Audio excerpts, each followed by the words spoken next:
ಈ ತರಲೆ ಟಾಕ್ಸಲ್ಲಿ ತರಲೆ ಯಾರು ಟ್ಯಾಕ್ಸ್ ಯಾರು? ನಿಮ್ಮ ಪ್ರಕಾರ ಯಾರು ತರಲೆ? ನಾವೇನು ಮಾತಾಡಿದ್ರೆ ಫೈರ್ ಆಗುತ್ತೆ. ಅಲ್ಲಲ್ಲ, ನೀವು ಫೈರ್ ಆಗಂಗೆ ಮಾತಾಡ್ತೀರಾ.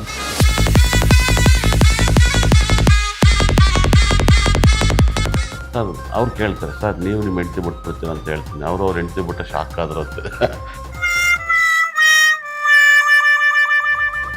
ನಿಮ್ಮ ಪ್ರಕಾರ ಈ ಸಲ ಬಿಗ್ ಬಾಸಲ್ಲಿ ಎಷ್ಟು ಜನ ಕಾಮನ್ ಮ್ಯಾನ್ ಇರ್ಬೋದು, ಎಷ್ಟು ಜನ ಸೆಲೆಬ್ರಿಟೀಸ್ ಇರ್ಬೋದು ಇವಳೆ? ನನಗೊಂದು 6 ಸೆನ್ಸಲ್ಲಿ ಹೇಳ್ತೀನಿ, ಒಂಥರ ಲೂಸ್ಗಳಿದ್ರೆ ತುಂಬ ಚೆನ್ನಾಗಿ ಮುಗಿಸ್ದಂಗೆ ಆಡ್ಬೇಕಂತ ಕರೆದ್ರೆ ಹೋಗ್ತೀರ ಗುರುಳೆ? ಈಗ ನನಗೆ ಪರ್ ಡೇ 3 ಲಕ್ಷ ಕೊಟ್ಟರೆ ಬರ್ತೀನಿ. Per day? ವಾರಕ್ಕಲ್ಲ, ವಾರಕ್ಕೆ. ನಮಗೆ ಕಪ್ ತಗೊಬಂದು ನಾನೇನು ಮಾಡಿ, ನಮಗೆ ದುಡ್ಡು ತಗೊಬರ್ಬೇಕು. ನಾವು ದುಡ್ಡಿಗೆ ಕೊಟ್ಟಿದ್ದೀವಿ. ದುಡ್ಡಿಗೆ ದುನಿಯಾ ಅಂದರು, ದುಡ್ಡು ಮಾಡಿದ ದೊಡ್ಡ ದಣಿಗಳು. ನನಗೆ ನಾನು ಸೂಪರ್ ಸ್ಟಾರ್ ಸರ್. ಹೇಳೋರಿಲ್ಲ ಕೇಳೋರಿಲ್ಲ, ನನಗೆ ನಾನೇ ರಾಜನು. ತಿನ್ಬೇಕು, ಜೊತೆಲಿದ್ದವರು ಚೆನ್ನಾಗಿ ತಿನ್ಬೇಕು. ಜೋಬಲ್ಲಿ 50 ಲಕ್ಷ ಇದ್ರು 50 ರೂಪಾಯಿ ತೆಗ್ದು ಕೊಡಲ್ಲ. ನನ್ನ ಜೊತೆಗಿದ್ದಿದ್ದು ಬಹುಮುಖ ಪ್ರತಿಭೆ ಪ್ರಥಮ್. ಹೌದು ಸ್ವಾಮಿ, ಹೌದು ಸ್ವಾಮಿ. ಆಡಬಾರ್ದು ಆಡಿ, ನೋಡಬಾರ್ದು ನೋಡಿ ಎಲ್ಲ ಬಂದ್ಬಿಟ್ವಿ. ನನಗೊಂದು ಅನ್ಸುತ್ತೆ, ಈ ಬಿಗ್ ಬಾಸು DKD ಇದೆಲ್ಲ ನಡೆಸೋದಲ್ಲ, ಒಂದು ಫೈಟಿಂಗ್ ನಡೆಸ್ಬೇಕು.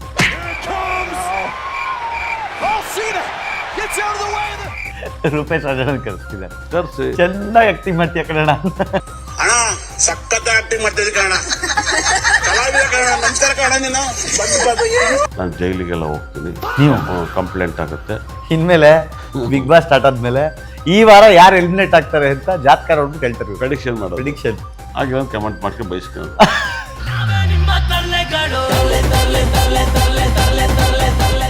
ನಿಮಗೆ ಇನ್ಮೇಲೆ ಬಿಗ್ ಬಾಸ್ ರಸದೌತಣವನ್ನ ತರಲೆ ಟಾಕ್ಸ್ನಲ್ಲಿ ಕೊಡ್ತಾ ಹೋಗ್ತೀವಿ. ಹೌದು ಸ್ವಾಮಿ. ಅದು ಲವ್ ಅಲ್ಲ, ಚೀಟಿ. ಹಾಯ್ ನಮಸ್ಕಾರ, ನಾನು ನಿಮ್ಮ ಕಿರಿಕೀರ್ತಿ. ತರಲೆ ಟಾಕ್ಸ್ನ ಮತ್ತೊಂದು ಹೊಸ ಎಪಿಸೋಡ್ಗೆ ಸ್ವಾಗತ. ನನ್ನ ಜೊತೆಗಿದ್ದಾರೆ ನಂಬರ್ ಅಂದರೆ ನಾನು ಅಂದರೆ ನಂಬರ್ ಸರ್. ಈ ತರಲೆ ಟಾಕ್ಸಲ್ಲಿ ತರಲೆ ಯಾರು ಟ್ಯಾಕ್ಸ್ ಯಾರು? ನೀವು ತರಲೆ, ನಾನು ಟಾಕ್ಸ್. ಹೌದಾ? ಒಳ್ಳೆದಾಗಲಿ. ಓಕೆ. ನಿಮ್ಮ ಪ್ರಕಾರ ಯಾರು ತರಲೆ? ಇಬ್ಬರು ತರಲೆ ಅನ್ಸುತ್ತೆ ಅಲ್ವಾ? ಅಲ್ವಾ? ನೋಡೋರ್ ಕಡೆ ಒಳ್ಳೆದ ಕಾಣ್ತೀವಲ್ವಾ? ಗುರುಳೆ, ನಮ್ಮಿಬ್ಬರದ್ದು ಒಂದು ಹಾಡು ಬರ್ತಾ ಇದೆ, ಸಾಂಗ್ ಹೊಸದು. ಸದ್ಯದಲ್ಲೇ ರಿಲೀಸ್ ಆಗ್ತಾ ಇದೆ. ಹೊಸ ಸಾಂಗ್ ಮಾಡ್ತಾ ಇದೀವಿ ನಾನು ಗುರುಗಳು. ಒಳ್ಳೆದಾಗಿ, ಅದ್ಭುತವಾಗಿ. ಗುರುಳೆ, ಏನು ಮಾತಾಡೋಣ ಇವತ್ತು? Bigg Boss better option. ಅಗ್ನಿ ಪರೀಕ್ಷೆ. ಹೌದೌದು, ಬಿಗ್ ಬಾಸ್ ಚೆನ್ನಾಗಿದೆ. ನಿಮಗೂ ಬಿಗ್ ಬಾಸ್ಗೂ ಆಗ್ಬರಲ್ವೇ? ಯಾರಂಗಂದಿದೆ? ನಾನು ಆಗ್ಬಾರ್ದಲ್ಲ. ಟಗ್ ಆಫ್ ಫರ್ ಸೈಲೆಂಟಾಗಿ ಆಗ್ತಾ ಇರುತ್ತಲ್ಲ ನಿಮ್ದು. ಸರ್ ನಮ್ದು ಏನಾಗುತ್ತೆ ಗೊತ್ತಾ ಸರ್, ನಾವೇನು ಮಾತಾಡಿದ್ರೆ ಫೈರ್ ಆಗುತ್ತೆ. ಅದು ಜಗತ್ತಿನ ಅಲ್ಲಲ್ಲ, ನೀವು ಫೈರ್ ಆಗಂಗೆ ಮಾತಾಡ್ತೀರಾ. ಅದು ಅಗ್ನಿ ಅಲ್ವಾ? ಅಗ್ನಿ ಒಂದು ಫೈರ್ ಹಚ್ಚನ. ಈಗ ಅಗ್ನಿ ಪರೀಕ್ಷೆ. ಹೌದು. ಹೆಂಗ ಅನಿಸ್ತು ಗುರುಳೆ? ಪರೀಕ್ಷೆಗಿಂತ ಈಗ ಕಾಮನ್ ಮ್ಯಾನ್ ತಗೋಬೇಕಾ ಬೇಡವಾ ನಿಮ್ಮ ಪ್ರಕಾರ ಬಿಗ್ ಬಾಸ್? ಸರ್ ಸೆಲೆಬ್ರಿಟಿಗಳು ಕಮ್ಮಿ ಇದ್ದಾರೆ ಸರ್. ಕಾಮನ್ ಮ್ಯಾನ್ ಕೂಡ ಸೆಲೆಬ್ರಿಟಿ ಆಗಬೇಕು. ಸೆಲೆಬ್ರಿಟಿಗಳು ಕಮ್ಮಿ ಇದ್ದಾರೆ ಅಲ್ಲ? ಕಾಮನ್ ಮ್ಯಾನ್ ಸೆಲೆಬ್ರಿಟಿ ಆಗಬೇಕು. ಕಾಮನ್ ಮ್ಯಾನ್ ಕೂಡ ದೊಡ್ಡ ವ್ಯಕ್ತಿ ಆಗಬೇಕು. ಎಲ್ಲರೂ ದೊಡ್ಡವರೇ. ಅದು ಒಳ್ಳೆ ಡಿಸಿಷನ್ ಮಾಡಿದ್ದಾರೆ ಬಿಗ್ ಬಾಸ್ ಈ ಸಲ. ಈ ಸಲ ತುಂಬ ಚೆನ್ನಾಗಿದೆ. ನಿಮ್ಮ ಪ್ರಕಾರ ಈ ಸಲ ಬಿಗ್ ಬಾಸಲ್ಲಿ ಎಷ್ಟು ಜನ ಕಾಮನ್ ಮ್ಯಾನ್ ಇರ್ಬೋದು, ಎಷ್ಟು ಜನ ಸೆಲೆಬ್ರಿಟೀಸ್ ಇರ್ಬೋದು ಗುರುಳೆ? ನಿಮ್ಮ ನಂಬರ್ ಲೆಕ್ಕಾಚಾರದಲ್ಲಿ? ಓಂ ಬ್ರಹ್ಮದೇವ, ನನಗೊಂದು 6 ಸೆನ್ಸಲ್ಲಿ ಹೇಳ್ತೀನಿ, ಒಂದು 6 ಜನ ಹಾಕ್ಬೋದು. 6 ಸೆನ್ಸಲ್ಲಿ 6, 7 ಸೆನ್ಸ್ ಆದರೆ 7, 8 ಸೆನ್ಸ್ ಆದರೆ 8. ಹಾಗಾಗಿ ಒಂದು 6 ಜನ ಹಾಕ್ಬೋದು. 6 ಜನ ಕಾಮನ್ ಮ್ಯಾನ್. ಅದರಲ್ಲಿ ಒಂದಿಬ್ಬರನ್ನ ಕ್ಯಾರಿ ಮಾಡ್ತಾರೆ.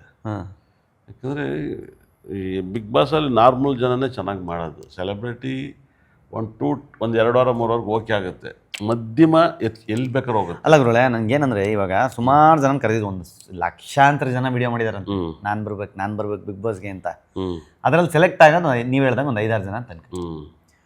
ಉಳಿದವ್ರಿಗೆಲ್ಲ ಬೇಜಾರು, ನನ್ನನ್ನು ತಗೊಂಡಿಲ್ಲ ಅಂತ. ಬಿಗ್ ಬಾಸ್ ನಡೆದಾದ್ಮೇಲೆ ನಾವು 5-10 ವಾರ ದಾಟಾದ್ಮೇಲೆ ಅವ್ರನ್ನೆಲ್ಲರೂ ಕೇಳಿ ನಾನು ಗೆಲ್ಬೇಕಾಯ್ತು ಕೊಡ್ಬೇಕು ಉಲ್ಟಾ ಹೇಳ್ತಾರೆ. ಇದು ನನಗೂ ಆ ನೋವು ಆಗೈತೆ, ಆ ದುಃಖ ನನಗೂ ಆಗೈತೆ.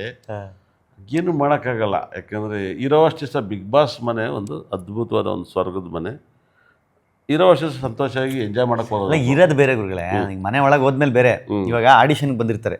ಆಡಿಷನ್ನಲ್ಲಿ ನೀವು ಹೇಳ್ದಂಗೆ ಈಗ 1 ಲಕ್ಷ ಜನದಲ್ಲಿ ಒಂದಿಷ್ಟು ಜನನ ಎಲ್ಲ ಫಿಲ್ಟರ್ ಮಾಡಿ ಲಾಸ್ಟಿಗೆ ಒಂದು 36 ಜನನ 37 ಜನನ ಕರೆಸಿದ್ರು ಮನೆ ಅಗ್ನಿ ಪರೀಕ್ಷೆಗೆ.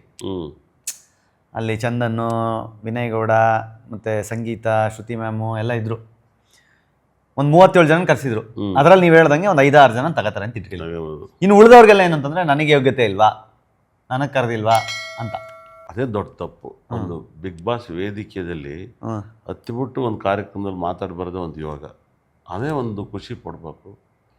ಹೋಗಿ ಒಳಗಡೆ ಹೋಗಿ ದುಃಖ ಇರೋ ಏನಾದ್ರು ಬೇಜಾರು ಮಾಡ್ಕೋಬೇಕು. ಅಲ್ಲಿಂದ ಆಚೆ ಕಳಿಸಿ ಯಾಕೆ ಬೇಜಾರಾಗಬೇಕು ಅಲ್ವಾ?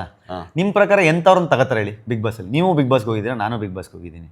ನಿಮ್ಮ ಪ್ರಕಾರ ಬಿಗ್ ಬಾಸ್ ಈಗ ಆ ರೌಂಡ್ಸ್ ಎಲ್ಲ ನಾವು ಅಟೆಂಡ್ ಮಾಡಿದ್ದೀವಿ, ಸೈಕಾಲಜಿ ರೌಂಡು ಅಲ್ವಾ, ಹೆಂಗೆ ನಮ್ಮನ್ನೆಲ್ಲ ಕ್ವಶನ್ ಕೇಳ್ತಾರೆ, ಹೋಗೋಕ್ಕೆ ಮುಂಚೆ ನಮ್ಮನ್ನು ಹೆಂಗೆ ರೌಂಡ್ಸ್ಗಳಿರ್ತವೆ ಎಲ್ಲ.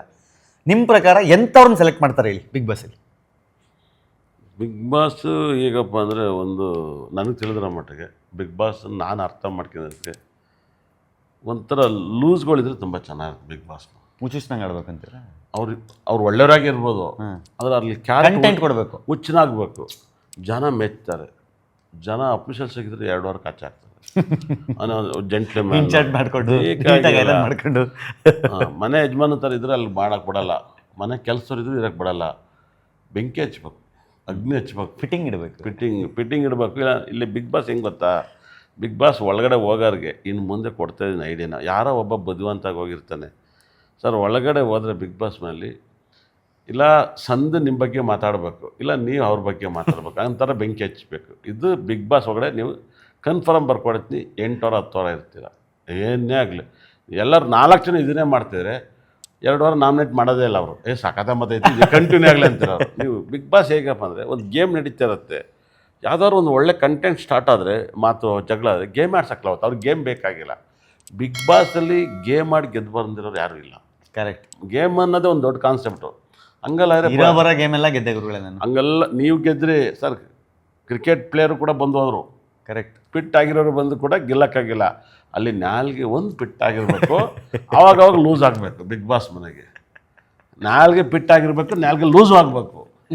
ಲೂಸ್ ಟಾಕ್ ಹೆವಿ ಕ್ಲಿಕ್ ಆಗುತ್ತೆ. ಈಗ ಹೋದ್ ಸರಿ ಹೇಳಿದ್ರು ನೋಡಿದ್ರು, ಒಂದು ನನಗಿನ್ನೂ ಸಖತ್ ಫೇಮಸ್ ಆಗಿತ್ತು, ಅದನ್ನು ಯಾರು ವೈರಲ್ಲೇ ಮಾಡನಲ್ಲ. ಜಾನವಿ ಹೇಳಿದರೆ, ಸಾರ್ ಗಿಲ್ಲಿಗೆ ಸೊಂಟನೇ ಇಲ್ಲ ಅಂತಾರೆ. ಆದರೆ ಅವನು ಸೊಂಟ ಇಲ್ದ್ರ ಪರ್ಲ ಕಪ್ಪೆತ್ಕೆ ಬಂದ. ಸೊಂಟ ಬೇಕಾ ಕಪ್ ಬೇಕಾ ಮಗ ಅಂದರೆ ಕಪ್ಪೆ ಬೇಕು. ಬಿಗಿಲಾಗಿ ಇದನ್ನೇ ಹೇಳೋದು. ಆದರೆ ಅದು ಸಖತ್ ಮಾತು. ಆ ಮಾತಿಗೆ ಸುದೀಪರಂತೂ ಬಿದ್ದು ನಗ್ತಾರೆ, ಕುತ್ಕೊಂಡ್ಬಿಡ್ತಾರೆ. ಏ ಜಾನವಿ ಅಂತ ಹೇಳ್ತಾರೆ. ಅದ್ಭುತವಾದ ಪಂಚ ಮಾತು. ಅಂದರೆ ಜನ ಒಂದು 2 ಅವರ್ 1 ಅವರ್ ಕುತ್ಕೋತಾರೆ. ಅವ್ರಿಗೆ ಎಂಜಾಯ್ ಮಾಡ್ಬೇಕು. ಬಿಗ್ ಬಾಸ್ನ ಗೆಲ್ಲೋದಕ್ಕಿಂತ ಎಂಜಾಯ್ ಮಾಡ್ಬೇಕು. ನಮಗೆ ಅರ್ಥ ಆಗಿರಲ್ಲ, ನಾವು ಲಾಕ್ ಆಗ್ಬಿಟ್ಟು ಇವಾಗ ಏನಾದ್ರು ಹೋದ್ರೆ ಸಾಯಿಸಿ ಹಾಕ್ಬಿಡ್ತೀವಿ. ಕರೆದ್ರೆ ಹೋಗ್ತೀರ ಗುರುಗಳೀಗ? ನಂಗೆ ಟೈಮ್ ಇಲ್ಲ. ನಾನು ಬಿಗ್ ಬಾಸಿಗೆ ಹೋಗ್ಬೇಕಾರಲ್ಲ ಅಗ್ರಿಮೆಂಟ್ ಮಾಡ್ಕೊಳ್ತಾರೆ. ನಾನೇ ಈ ಸರಿ ನನ್ನನ್ನು ಕರೆದ್ರೆ ನನ್ನ ಅಗ್ರಿಮೆಂಟಿಗೆ ಸೈನ್ ಮಾಡಿದ್ರೆ ಬರ್ತೀನಿ ಅಂತೀನಿ. ನಿಮ್ಮ ಅಗ್ರಿಮೆಂಟ್? ಹೌದು. ನಾವು ನೋಡಿ ಸರ್, ನಾನು ಒಂದು ಕಂಪ್ನಿ, ನಾನು ಮನುಷ್ಯ, ನನ್ನ ಅಗ್ರಿಮೆಂಟಿಗೆ ನೀವು ಸೈನ್ ಮಾಡ್ತೀರಾ? ಬರ್ತೀನಿ. ಆಮೇಲೆ ಮಾತು. ಸರಿ ಗುರುಗಳೇ, ನನಗೆ ಏನೋ ಆಶ್ಚರ್ಯ, ನನಗೆ ಇವಾಗಲೂ ನಾನು ನಿಮ್ಗೆ ಯಾವತ್ತೂ ಪರ್ಸ್ನಲಿ ಕೇಳಿಲ್ಲ. ಈಗ ಬಿಗ್ ಬಾಸ್ ಸ್ಟಾರ್ಟ್ ಆಗ್ತಾ ಇರೋದ್ರಿಂದ ಕೇಳ್ತೀನಿ. ನೀವು ಯಾವಾಗಲೂ ಹೇಳ್ತಿದ್ರಿ ನಾನು ಹೋಗಲ್ಲ ಬಿಗ್ ಬಾಸಿಗೆ, ನಂಗೆ ಕರೀತಾ ಇದ್ದಾರೆ, ವಾರಕ್ಕೆ 3 ಲಕ್ಷ ಕೊಟ್ಟರೆ ಹೋಗ್ತೀನಿ ಅಂತೆಲ್ಲ ಇದ್ರಿ. ನಿಮ್ಗೆ ಹೆಂಗೆ ಕರೆದ್ರು, ಹೆಂಗೆ ಹೋದ್ರಿ ನೀವು ಹೇಳಿ? ಹಂಗೆ ಇವತ್ತಿನ ಆನ್ಸರ್ ಎಲ್ಲ ಪಬ್ಲಿಕ್ ಕೊಡ್ಬೇಕು. ಓಪನಾಗಿ ಹೇಳ್ತೀನಿ, ಓಪನಾಗಿ ಹೇಳಿ. 100% ನನಗೆ ಬಿಗ್ ಬಾಸನ್ನು ಕರೀತಾರೆ, ಒಂದು ಮಾಹಿತಿ ಬರುತ್ತೆ, ಈ ಸಖತ್ ಪವರ್ಫುಲ್. ಕರೆದಾಗ ಅವ್ರು ನನಗೆ ಹೇಳ್ತಾರೆ, ಸರ್ ನನಗೆ ಪರ್ ಡೇ 3 ಲಕ್ಷ ಕೊಟ್ಟರೆ ಬರ್ತೀನಿ. Per day? ವಾರಕ್ಕಲ್ಲ ಪರ್ ಡೇ. ಇದು ಸತ್ಯ. 90 ಲಕ್ಷ. ಹೌದು, ಪರ್ ಡೇ ಕೊಡ್ತೀನಿ ಅಂತೆ. ಇಲ್ಲ ಸಾರ್ ನಾವು ನಡ್ಸರ್ಗೆ ಅಷ್ಟು ಕೊಡಲ್ಲ ಸರ್. ನಾನು ಸೂಪರ್ ಸ್ಟಾರ್ ಸರ್ ಅಂತೀನಿ. ನಾನು ಸೂಪರ್ ಸ್ಟಾರ್ ಸರ್, ನನಗೂ ಕರ್ನಾಟಕದಲ್ಲಿ ಅಭಿಮಾನ, ನನ್ನ ಪೇಮೆಂಟ್ ಇಷ್ಟ ಅಂತ. ಇಲ್ಲ, ಆಮೇಲೆ ನಾನು ಹೇಳ್ತೀನಿ, ಸರ್ ನನಗೆ ಈ ತಿಂಗಳು ಮುಂದಿನ ವರ್ಷದ ನನ್ನ ಟೈಮ್ ಕೆಡುತ್ತೆ, ನಾನು ಜೈಲಿಗೆಲ್ಲ ಹೋಗ್ತೀನಿ, ನೀವು ಕಂಪ್ಲೇಂಟ್ ಆಗುತ್ತೆ. ಆಮೇಲೆ ನಾನು ಹೇಳ್ತೀನಿ, ನಾನು ಅಷ್ಟೊಳಗಡೆ ಒಂದು ಮನೆ ತಗೋಬೇಕು, ನಂಗೆ ದುಡ್ಡು ಬೇಕು, ಅಲ್ಲಿ ಒಳಗಡೆ ಬಂದು ನಂಗೆ ಲಾಕ್ ಆದ್ರೆ ನನಗೆ ಕಷ್ಟ ಆಗುತ್ತೆ, ಆಮೇಲೆ ನಂಗೆ ಲಕ್ ಹೋಗುತ್ತೆ ಅಂತೀನಿ. ಎಲ್ಲ ಗುರುಗಳೇ, 3 ತಿಂಗಳಿದ್ರೆ 2,70,00,000 ಆಗಲಿ ಬಿಡಿ ಸರ್. 1 ಕೋಟಿಗೆ 1 ದಿವಸಕ್ಕೆ ದುಡಿಯೋರು ಇದ್ದಾರೆ ಸರ್ ಅಷ್ಟು ದುಡ್ಡನ್ನು.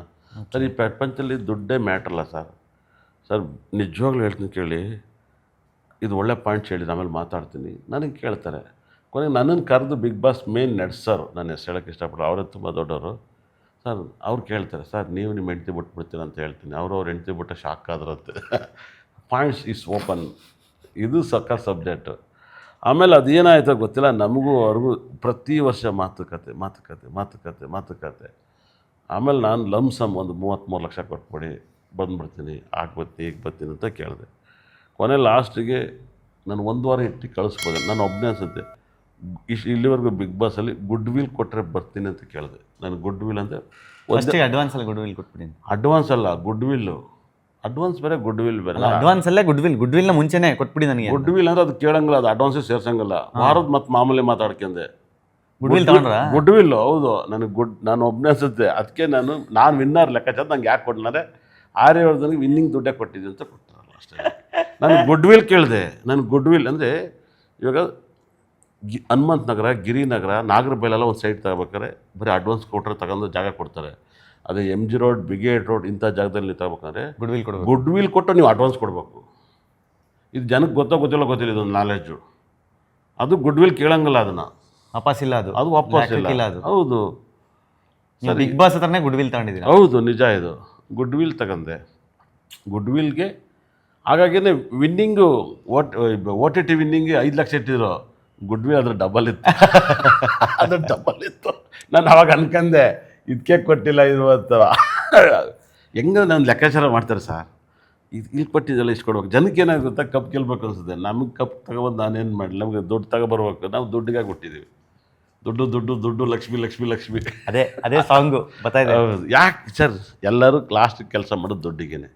ನಮ್ಗೆ ಇಷ್ಟು ಸರ್, ಕರ್ನಾಟಕದಲ್ಲಿ ಇಷ್ಟೇ ಜನ ಸರ್, ಇದಕ್ಕೆ ಮೇಲೆ ಜನ ಇಲ್ಲ. ನಾವೆಲ್ಲರಿಗೂ ನೋಟೆಡ್ ಹಾಕಿದ್ದೀವಿ. ಎಲ್ಲ ಕಡೆ ನಮ್ಮ ಲಿಂಕ್ ಇದೆ, ಎಲ್ಲ ಕಡೆ ನಮ್ಮ ನೆಟ್ವರ್ಕ್ ಇದೆ. ನಾವೇನು ಬೇಕಾಗಿಲ್ಲ ಸರ್. ಏನು ನಮ್ಗೆ ಬಂಗಾರದಂಗೆ ಎಲ್ಲ ಎಡಿಟರು, ರೀಲ್ ಮಾಡೋರು, ಇನ್ಸ್ಟಾಗ್ರಾಮ್ ಯಾರನ್ನ ಗೆಲ್ಲಿ ಏನನ್ನ ಆಗಲಿ, ಏನಕ್ಕೆ ಯಾರೇ ಅವ್ರದ್ದು ಎಷ್ಟು ತಗೋಬೇಕು ಅಷ್ಟು ತಗೊಂಡು ಆರಾಮಾಗಿ ನೀಟ್ ಬರ್ಬೇಕು ಸರ್. ಇವಾಗ ಎಣ್ಣೆ ಅಂಗಡಿ ಹೋಯ್ತು ಸರ್, ಏನು ಯಾವ ಮೈಕ್ ಹಾಕಿರೋ ಒಬ್ಬ ತಗೊಂಡು ಇಷ್ಟು ತಗೊಬಿಟ್ಟು ಆರಾಮಾಗಿ ಬರ್ತಾನೆ. ಹಾಗೆ ನನ್ನ ಪಾಟ್ ನಾನು ಬಿಗ್ ಬಾಸ್ನಲ್ಲಿ ಜೀವಿಸ್ಬಿಟ್ಟು ಬಂದೀನಿ, ಚೆನ್ನಾಗಿದ್ಬಿಟ್ಟು ಬಂದು ನಂಗೆ ಬಿಗ್ ಬಾಸ್ ಚೆನ್ನಾಗಿದ್ದೆ. ನಾನು ಅದು ಇನ್ನೂ ಇರ್ಬೋದಾಗಿತ್ತು, ಕಮ್ಮಿಯಾಗಿದ್ದೆ. ಇವಾಗ ಕರೆದ್ರೆ ಎಷ್ಟು ಕೊಡ್ಬೇಕು ಗುರುಗಳೇ ಪರ್ ಡೇ? ಈಗಲೇ ಮಾತಾಡ್ಬಿಡೋಣ. ಅಂದರೆ ದುಡ್ಡಿಗೆ ಹೋಗೋದಕ್ಕಿಂತ ಬೇರೆ ಥರ ಅಗ್ರಿಮೆಂಟಲ್ಲಿ ಹೋಗ್ತೀನಿ ನಾನು ಅಷ್ಟೇ. ದುಡ್ಡು ಬೇಡ ಅನಿಸುತ್ತೆ. ದುಡ್ಡಿಗಾಗಿ ಏನು ಹೋಗಲ್ಲ. ನಮ್ಗೆ ಈ ಥರ ಇರಬೇಕು. ನಾನು ಹೊಸ ರೂಲ್ಸ್ ಕೇಳ್ತೀನಿ. ಬಿಗ್ ಬಾಸ್ ಒಳಗಡೆ ಬಂದಮೇಲೆ ಇಡೀ ಒಂದು ಫ್ಯಾಮಿಲಿ ಟ್ರಿಪ್ಪನ್ನು ನನಗೆ ಗೊತ್ತು. ಬಿಗ್ ಬಾಸ್ ಒಳಗಡೆ ಬಂದೆ, ಬಿಗ್ ಬಾಸಲ್ಲಿ 2 ಗಂಟೆ ರಾತ್ರಿ ಮಾತಾಡಿಸ್ತಾರೆ, 3 ಗಂಟೆ ರಾತ್ರಿ ಎದ್ದು ಮಾತಾಡಿಸ್ತಿರ್ತಾರೆ, ರಾತ್ರಿಯೆಲ್ಲ ನಿಲ್ಲಿಸ್ತಾರೆ. ನಾನು ಹೆಂಡ್ತಿ ಹತ್ರ ರಾತ್ರಿ ನಿಂತ್ಕೊಂಡು ಲೂಸ್ ಆದೀನಿ, ಮೆಂಟಲ್ ನಮ್ಮ ಮಂಕ್ಯ ಅಂತಳ ಮೇಲೆ. ಅದು ಏಕ್ತಮ ಬಿಗ್ ಬಾಸ್ ಒಳಗಡೆ ಹೋಗ್ಬೇಕಾದ್ರೆ ನಿಮ್ಗೆ ಎಂಟರ್ಟೈನ್ಮೆಂಟ್ ಬೇಕಂದ್ರೆ ಅವೆಲ್ಲ ಮಾಡಬೇಕಲ್ಲ. ಅವೆಲ್ಲ ಮಾಡೋಣ ಸರ್. ಅದಾದಮೇಲೆ 1 ವಾರ ಅವ್ರನ್ನ ಫ್ಯಾಮಿಲಿ ಟ್ರಿಪ್ ಕಳಿಸ್ಬೇಕು ಸರ್. ಅವ್ರ ಮನಸ್ಸು ಒಳಗಡೆನ ಎಲ್ಲರೂ ಫಾರಿನ್ ಟ್ರಿಪ್ಪು, ಇನ್ನೊಂದು ಬಿಗ್ ಬಾಸ್ ಒಳಗಡೆ ಆಚೆ ಬರ್ತಾರಲ್ಲ ಸರ್. ಬಂದ ಮೇಲೆ 1 ವಾರ ಇದೆ ಅಲ್ವಾ, ಆ ವಾರ ಅವರು ಒಂದು ಫಾರಿನ್ ಟ್ರಿಪ್ಪನ್ನ ಆ್ಯಡ್ ಮಾಡ್ಬೇಕು ಅವ್ರ ಲೈಫಲ್ಲಿ. ಯಾವ್ದಾದ್ರು ಅದು ಇಲ್ಲ ಇಂಡಿಯಾದಲ್ಲಾಗಲಿ. ನನ್ನಂತವ್ರು ಹೋದ್ರೆ ಯಾರನ್ನ ಕರ್ಕೊಂಡು ಹೋಗೋದು ಫಾರಿನ್ ಟ್ರಿಪ್ಗೆ? ಸರ್ ಯಾರು ಬೇಕಲ್ಲ, ಹ್ಯಾಪಿಯಾಗಿ ಓಟ್ ಬರಪ್ಪ ಅನ್ಬೇಕು. ನೀನು ಫ್ರೆಂಡ್ಸನ್ನ ಕರ್ಕೋಬೇಕು. ಒಂದು ಮಿನಿಮಮ್ ನಿಮ್ಮ ಫ್ಯಾಮಿಲಿ ಸರ್, ಇಲ್ಲ ನೀವು ಆಚೆ ಬಂದಮೇಲೆ ಯಾರು ಎಷ್ಟು ಜನ ಹೇಳಿ ಸರ್, ಅದೊಂದು ಟ್ರಿಪ್ ಪ್ಯಾಕೇಜ್ ಮಾಡಿರ್ತೀವಿ. ನಿಮ್ಗೆ ಇಷ್ಟ ಇದ್ದರು 100%. ಬಿಗ್ ಬಾಸ್ ಮನೆ ಒಳಗೆ ಅದು ನಿಮ್ಮ ಪರ್ಸ್ನಲ್ಲು. ಯಾರು ಬಿಗ್ ಗುಡ್ ವಿಲ್ಲೇ ಅಷ್ಟು ಬಂದಿತ್ತಪ್ಪ, ನೀವೇ ಹೋಗ್ಬಿಡೋದು ಸುಮ್ಮನೆ ಕರ್ಕೊಂಡು. ನನಗೆ ನೀವು ನಿಜವಾಗ್ಲೂ ಹೇಳ್ತೀನಿ ಕೇಳಿ, ನನ್ನ ಆಫೀಸ್ ಬಾಡಿಗೆ ಕಾರ್ಗಳು ನಿಂತಿರೋ ಟೈರು ಚೇಂಜ್ ಆಗಿದ್ವಲ್ಲ. ತಿಂಗಳಿಗೆ ಎಷ್ಟು ಖರ್ಚಿದೆ ಗುರುಗಳೇ ನಿಮಗೆ? ಎಲ್ಲಿ ನಿಮ್ಮದು ಪರ್ಸ್ನಲ್ ಖರ್ಚು ಸರ್. ನನ್ನ ಸಿಂಪಲ್ ಖರ್ಚು ಮಾಡೋದು ಯಾರೂ ಇಲ್ಲ. ಆದರೆ ನಾನು ಬೇರೆಯವ್ರಿಗೆ ಖರ್ಚು ಮಾಡ್ತಾನೆ. ನನ್ನ ಕಾಫಿ 25 ರೂಪಾಯಿ ಸರ್. ಅಮ್ಮಮ್ಮರು 3 ಕಾಫಿ ಕುಡಿಬೋದು, 75 ರೂಪಾಯಿ. ಬೆಳಗ್ಗೆ 2 ಇಡ್ಲಿ ತಿಂತೀನಿ, ಸಂಜೆ 2 ಇಡ್ಲಿ ತಿಂತೀನಿ. ಹೋದರೆ ಯಾರು ಇದ್ದರೆ ನಾನ್ ವೆಜ್ ಹೋಟ್ಲಿಗೆ ಹೋಗ್ತೀನಿ. ಅಷ್ಟು ಬಿಟ್ಟರೆ MTRಗೆ ಹೋಗ್ತೀನಿ, 71 ರೂಪಾಯಿ ಕಾಫಿ ಇರುತ್ತೆ. ರವೆ ಇಡ್ಲಿ 220 ರೂಪಾಯಿ ಇರುತ್ತೆ ಅಲ್ಲ, ಅಷ್ಟೇ. ಅಷ್ಟು ಬಿಟ್ಟರೆ ಒಂದು ಪೊಂಗಲ್, ಆ ಪೊಂಗಲ್ ನಾನು ಅನ್ಕೊಂಡೆ ನಮ್ಗೆ ಯಾವತ್ತು ಬೆಲೆ 220 ರೂಪಾಯಿ ಬಿರಿಯಾನಿ 400, 250 ರೂಪಾಯಿ ಸಿಗುತ್ತಲ್ಲಪ್ಪ, ಇದೇನಪ್ಪ ಅನ್ನಿಸ್ತು. ಇಲ್ಲ ಬಟ್ ಗುರುಗಳೇ, ನಾನು ಹೇಳ್ಬೇಕು, ಗುರುಗಳ ಜೊತೆಲಿದ್ದರೆ ಇನ್ನೊಂದೇನು ಅಂತಂದರೆ, ಗುರುಗಳು ಖರ್ಚು ಮಾಡೋಕ್ಕೆ ಯಾವತ್ತು ಹಿಂದೆ ಮುಂದೆ ನೋಡೋರಲ್ಲ. ಅಂದರೆ ಅದರಲ್ಲೂ ಊಟ ತಿಂಡಿ ಅಂತಂದರೆ ನಾವು ರೀಸೆಂಟ್ಲಿ ಒಂದು ಚಿಕ್ಕಮಂಗ್ಳೂರು ಒಂದು ಟ್ರಿಪ್ ಹೋಗಿದ್ವಿ ನಾನು ಗುರುಗಳೆಲ್ಲ. ಒಂದು ಹೋಟ್ಲಲ್ಲಿ ನಿಲ್ಸಿದ್ವಿ, ಎಲ್ಲೋ ಹಿರಿಸಾವೆ ಹತ್ರ. ಇವರೇ ಕಬಾಬ್ ಬೇಯಿಸ್ತಾ ಇದ್ರು ಅಲ್ಲಿ ಹೋಟ್ಲೊಳಗಡೆ ಹೋಗಿ. ಆಮೇಲೆ ಆರ್ಡ್ರ್ ಮಾಡ್ತಾಯಿದ್ರು. ಅವ್ರು ಹೇಳ್ತಾರೆ ಅವ್ರಿಗೆ ಮಟನ್ ಕೊಡಿ, ಚಿಕನ್ ಕೊಡಿ ಅಂತ.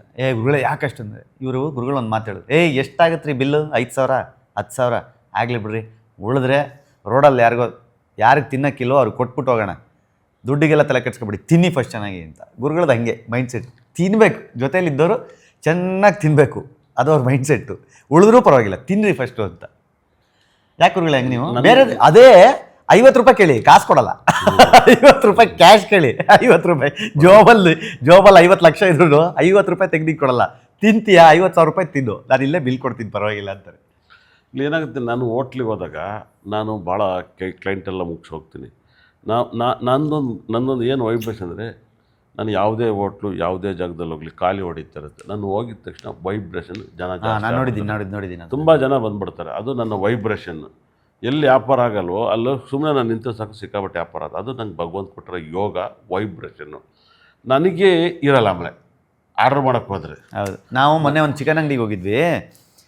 ಲಿಟ್ರಲಿ ನಾವು ಹೋಗೋ ಟೈಮಲ್ಲಿ 7:30 ಹೋದ್ವಿ ನಾವು. ಯಾರೂ ಇಲ್ಲ, ಇಡೀ ಅಂಗಡಿಲಿ ಯಾರೂ ಇಲ್ಲ, ನಾವಿಬ್ಬರೇ. ಅವರು ನನ್ನೇ ಇಡೀ ಬಂದವರೆಲ್ಲ ನಮ್ಮನ್ನೇ ಅಟೆಂಡ್ ಮಾಡ್ತಾವ್ರೆ. ಸರ್ ಏನು ಕೊಡಲಿ ಚಿಕನ್, ನಾನು ಹೇಳ್ತಾ ಇದ್ದೀನಿ ಗಿಜಾರ್ಡ್ ಇಷ್ಟ ಹಾಕಿ, ಚಿಕನ್ ಇಷ್ಟ ಹಾಕಿ ಅಂತ. ನೋಡ್ತಾ ಹೆಂಗೆ ತುಂಬಿದ್ರು ಅಂದರೆ ಜನ, ಲಾಸ್ಟಿಗೆ ನಮಗೆ ಬಿಲ್ ಮಾಡೋಕ್ಕೆ ನಾವು ವೆಯ್ಟ್ ಮಾಡ್ಕೊ ಕೂತಿದ್ದೀವಿ. ಇವ್ರಂದ್ರು ಸೈಡಿಗೆ ಕರೆದು, ಹೆಂಗೆ ಸರ್ ಒಳಗಡೆ ಕಾಲು ಇಟ್ಟರೆ ನೋಡಿ ಜನ ಹೆಂಗೆ ತುಂಬ್ತಾರೆ ಅಂತ. ಹೆಂಗೆ ಗುರುಗಳೇ ಅದು?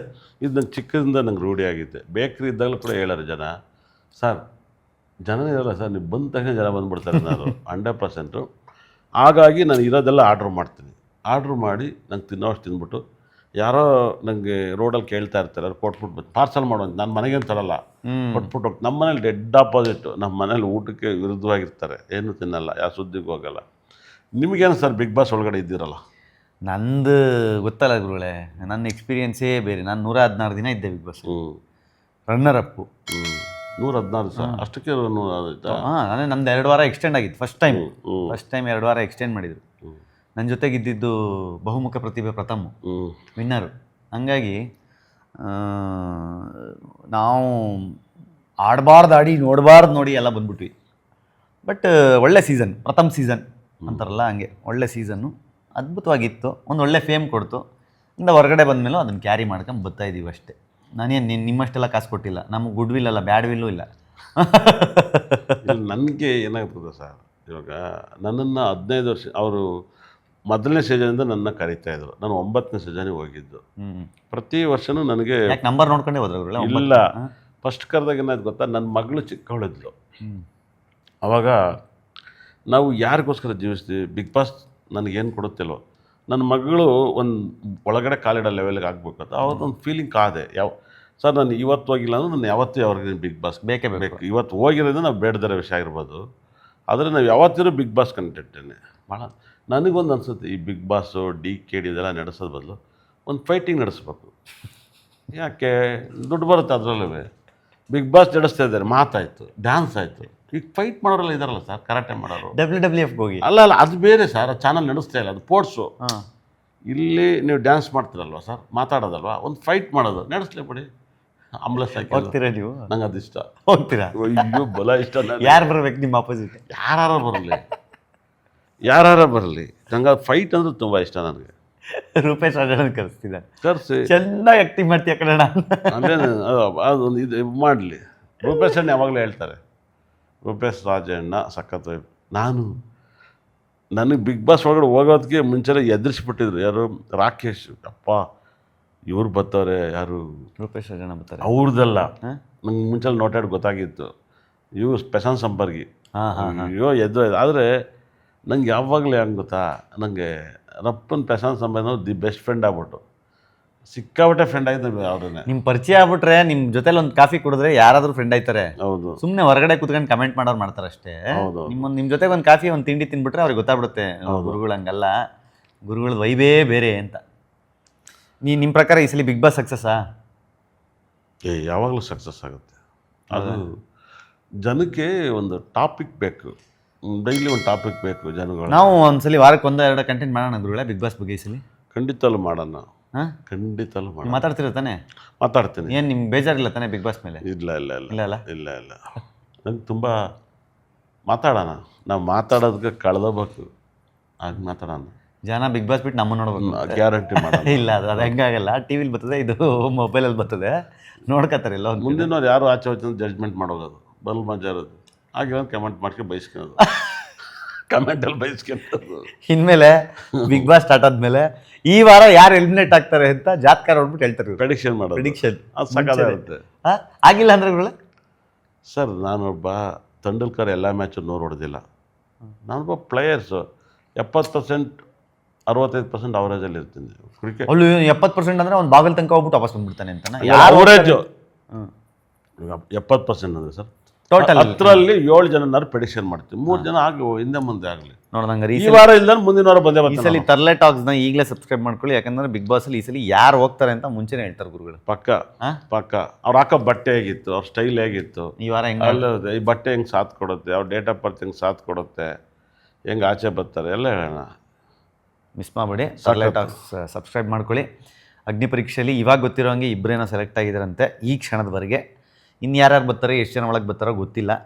ಸದ್ಯದಲ್ಲೇ ಬಿಗ್ ಬಾಸ್ ಸ್ಟಾರ್ಟ್ ಆಗ್ತಾ ಇದೆ. ಬಿಗ್ ಬಾಸ್ನಲ್ಲಿ ಆಲ್ರೆಡಿ ಇದ್ದು ಬಂದಂಥ ಸೀಸನ್ 4 ಮತ್ತು ಸೀಸನ್ 9ನಲ್ಲಿ ಇದ್ದು ಬಂದಂಥ ನಾನು ಮತ್ತು ಆರ್ಯವರ್ಧನ್ ಗುರುಗಳು ನಿಮಗಿನ್ಮೇಲೆ ಬಿಗ್ ಬಾಸ್ ರಸದೌತಣವನ್ನು ತರ್ಲೆ ಟಾಕ್ಸ್ನಲ್ಲಿ ಕೊಡ್ತಾ ಹೋಗ್ತೀವಿ ಅಂತ ಹೇಳ್ತಾ ಇವತ್ತಿನ ಕಾರ್ಯಕ್ರಮ ಮುಗಿಸ್ತಾ ಇದ್ದೀನಿ. ಗುರುಗಳೇ ಅದೇನು ಮಾಡ್ಬೇಕು ಹೇಳಿ? ಎಲ್ಲರೂ ಕೂಡ ಸಬ್ಸ್ಕ್ರೈಬ್ ಮಾಡ್ಕೋಬೇಕು, ಆಮೇಲೆ ಬೆಲ್ ಬಟನ್ನ ಒತ್ಕೋಬೇಕು. ಒತ್ಕೋಬೇಕಲ್ಲ ಗುರುಗಳೇ, ಒತ್ಬೇಕು. ಒತ್ಕೋಬೇಕು ಅಂದರೆ ಎಲ್ಲಿ ಒತ್ಕೊಳ್ಳೋದು? ಸಬ್ಸ್ಕ್ರೈಬ್ ಮಾಡಿ, ಬೆಲ್ ಬಟನ್ ಒತ್ತಿ. ಇದು ತರ್ಲೆ ಟಾಕ್ಸ್. ಟಡಾ ಬಾಯ್. ಒಳ್ಳೆದಾಗಲಿ.